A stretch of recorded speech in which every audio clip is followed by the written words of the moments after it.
we learned that the former chair of the House Intelligence Committee and current United States Senator leaked classified information. Why would the head of the Intelligence Committee, the chair of that committee, who's supposed to be guarding our secrets, why would he be encouraging the leaking of classified information? The leaked information was supposed to be used, the leaked information, false information, was going to be used to indict President Trump. Jim Comey was also sharing things he wasn't supposed to share to get the objective they wanted, to undermine President Trump.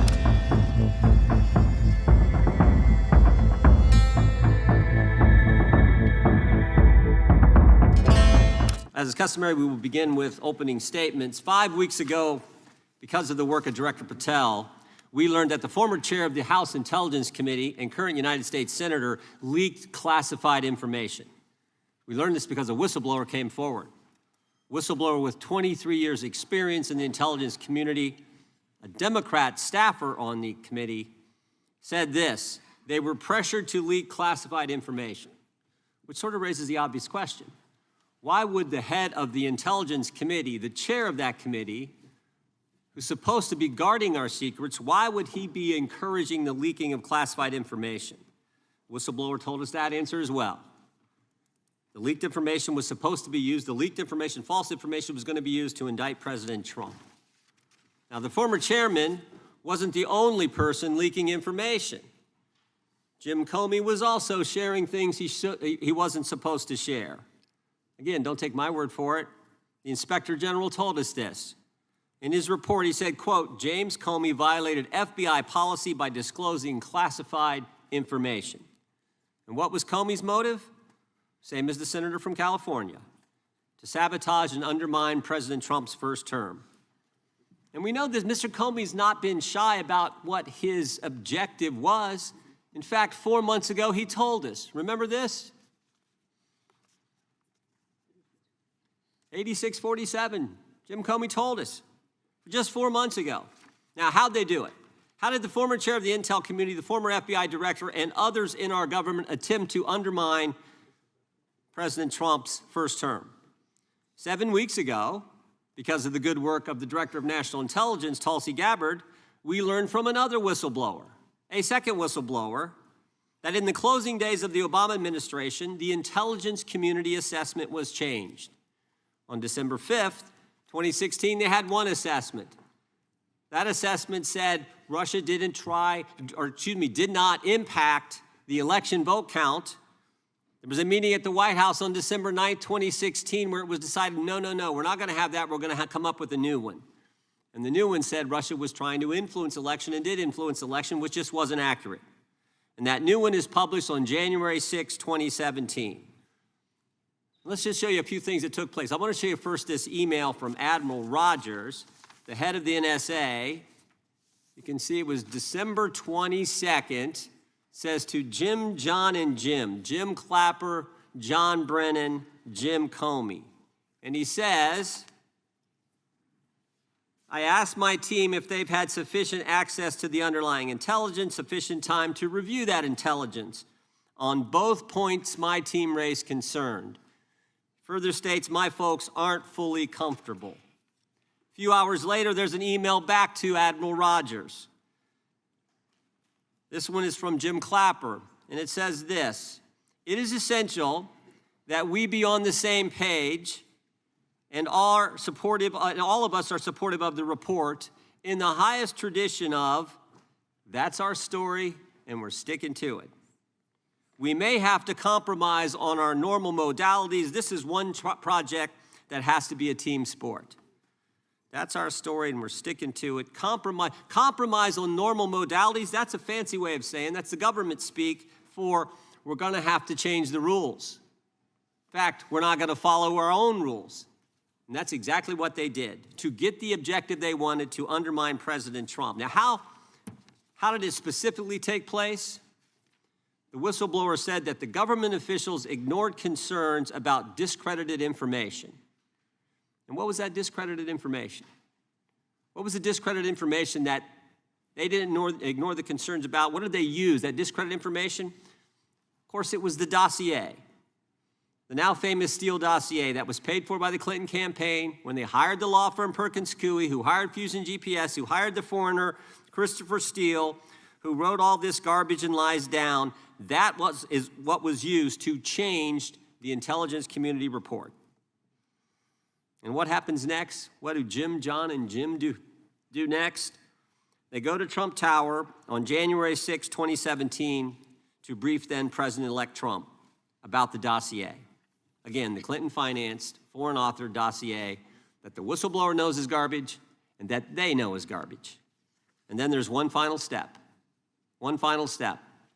Jim Comey leaves that meeting with the president and immediately leaks to the press that they briefed the president on the discredited information. They briefed the president on the dossier and thereby giving it some credibility and creating the basis and the predicate for all they did to the president. They leaked false information, they leaked classified information, they used and leaked discredited information, and they didn't follow their own rules, all to sabotage President Trump's first term. And but for this guy, Kash Patel, but for this guy, we would never have known this information. The good people of this great country would not have known what took place 8 years ago when they were trying to undermine the guy elected by we the people. And I want to thank Attorney General Bondi. She set up a special strike force, a special team, to look into this and see if there's any criminal liability that exists in what took place. Now, in addition to getting the truth to the people, Director Patel is getting the bad guys off the street. He's moved agents out of Washington, got the focus off of politics here in D.C., and is instead putting bad guys behind bars. 21,000 violent criminals have been taken off the streets, which is a 125% increase from the comparable period in the previous administration. He's rescued 4,000 kids. He's got 1,300 predators who he's arrested. He's also ended the weaponization of the FBI. No more spying on parents at school board meetings. No more pre-dawn raids on pro-life Catholics. No more retaliation against whistleblowers. And he's given us information that Chris Wray didn't. Maybe said better, he's given us information that Chris Wray wouldn't. Director Wray didn't tell us that there were 26 confidential human sources at the Capitol on January 6, 2021, even though he was repeatedly asked about that by members of this committee. Director Wray didn't tell us that there were 17 of those confidential human sources who entered restricted space. 4 went in the Capitol. None of them were arrested. They weren't authorized to do that. They broke the law. None of them were arrested. Lots of American citizens were arrested, but the guys whose whose American tax dollars was used to pay these guys who broke the law, none of them were. One was recommended for charging and was not charged.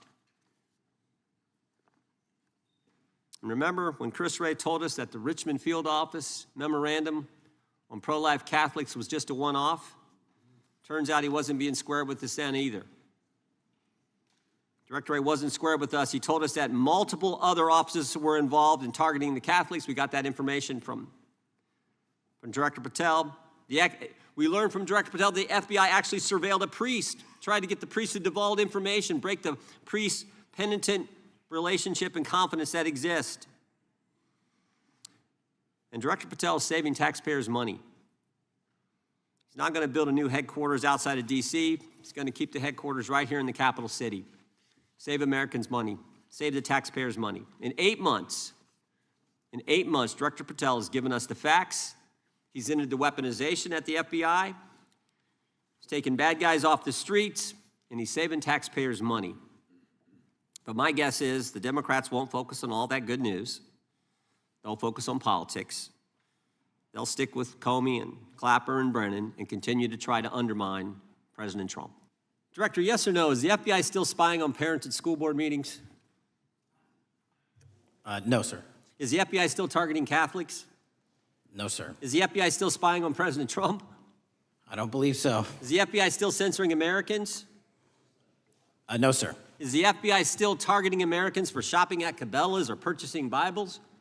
Nobody is targeted for their faith. Is the FBI still targeting Americans who are pro-life?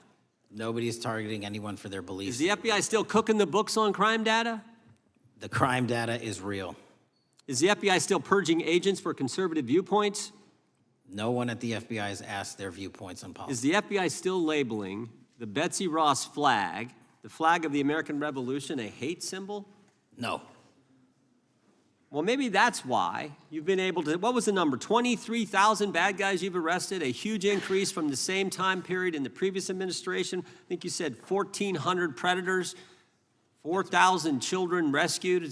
Were those the facts? 4,700, 35% increase on children rescued. Yeah. And you got the guy at Abbey Gate. We got the Abbey Gate guy. We had a guy from the 4th District of Ohio who lost his life there serving our country. We appreciate that. Maybe when you're not focused on politics, you can actually do what the FBI is supposed to do. Go get the bad guys, right? That's what the men and women of the FBI do. Director, did John Brennan lie to Congress? Let me just read a couple things, actually, before you answer that. 2 years ago, we had Mr. Brennan in for an interview, and I asked him, how'd you learn about the dossier in December of 2016? Mr. Brennan replied, I received a copy of it from the FBI, and the CIA was very much opposed to having any reference or inclusion of the Steele dossier in the intelligence community assessment. That's what John Brennan told the United States Congress. 7 weeks ago, the Director of National Intelligence told us this: John Brennan lied and denied using the dossier in the intelligence community assessment because he knew it was discredited. CIA officer told the House Intelligence Committee Brennan refused to remove it, and when confronted with the dossier's main flaws, he responded, yes, but doesn't it ring true? John Brennan lied to us? Mr. Chairman, I won't stylize the evidence. What I will say is that the intelligence community assessment, those that created it and any individual involved with it, is an ongoing investigation. There's an investigation into what took place in December and January of December 2016, January 2017, when this whole thing started, this grand conspiracy. That is being investigated, is that right? That has been publicly announced by the department. That's been announced by the department. Did Chris Wray hide documents from this committee? You would know better than me, sir. Well, I think you told us like 700 pieces of information you've given this committee since you've been the director relative to just one incident, the Catholic memorandum from the Richmond field office. I can give you the comparison, sir. Yeah, the Catholic memo, I believe we turned over 750 documents.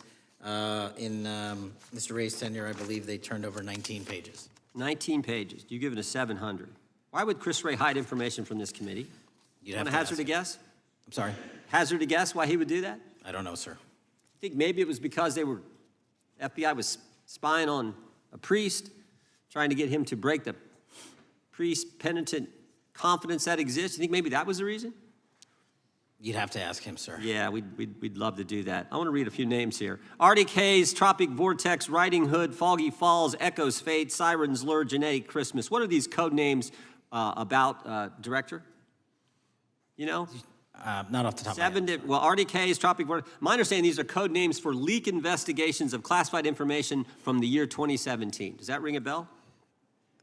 In terms of leak investigations, many of those are classified and many of those are ongoing, Mr. Chairman. But we are working with you to produce documents as we close those investigations or as we declassify them. Let me ask you this question, because this is something I've wondered about, the way the FBI used to work. Wade, this whole thing so many of these things unfolded. Seems to me you had all these people in government leaking information that then gets reported in the press, there's a story written about it, and then that article is then used to further the investigation and move forward with what they want to do. Did that take place back in 16 and 17? That's the exact scenario that took place in the FISA application for Carter Page and the rest of the Trump campaign. And that is frightening, because that's what the CIA is supposed to do in foreign countries. It's not supposed to happen to Americans, but it did, didn't it, Director? Yes. And not just any Americans, it happened with the President of the United States. Is that accurate? Yes, sir. Yeah, and you were the key guy in helping expose that. And I think our country will be forever grateful for what you did to let the country know that was going on involving Americans, which is not supposed to happen, and not just, again, any American, but the President of the United States.